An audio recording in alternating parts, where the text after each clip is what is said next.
I'm not planning on going back to my family anytime soon, but I have to forgive them for what they did to me. I have to work through what they did, but it will take time.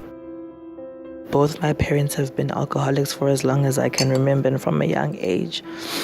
My daddy used to rape me, and my mom was blaming my dad for doing things to me, and he was blaming her. When I was 4, my mom sent me to go live by my auntie in Pretoria, and everything was fine for the first 6 months. But then my two nephews, who were 6 or 7 years older than me, started getting me to do handstands. It started out as a game at first, but then they started touching my private parts, and then they were having sex with me. And this went on for years. When I was 10, I decided to tell my aunt, and then she said I was tearing her family, trying to destroy her family apart and tearing her family apart. So she sent me to a children's home, and she knew, and she chose to look away. After a few months at the home, my mom made contact with me and invited me to spend my holiday with her and a new partner in Beaufort West.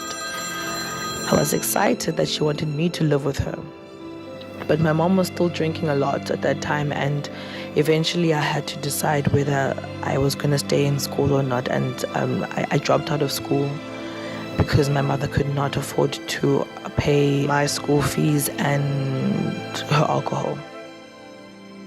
My mom knew a lot of men who needed certain stuff done to them, so that's where I came in.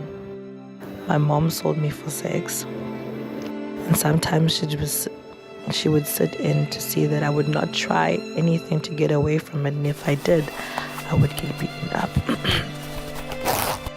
She saw, she looked away. When I turned 18, I left and went to Cape Town to live with my dad and his new wife. But that didn't work out. We were constantly fighting, and eventually my father kicked me out, telling me that he didn't want anything to do with me.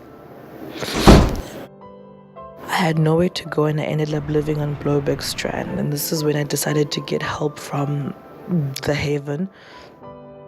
I've been writing in a journal to work through the pain.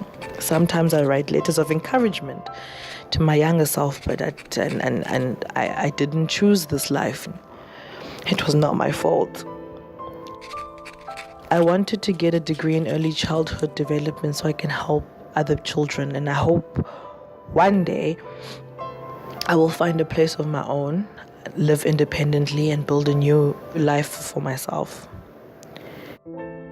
You know, you need to listen to someone when they're telling you that they're being abused, especially if it's your own child. Don't judge the person who's gone through something like this. It is not their fault.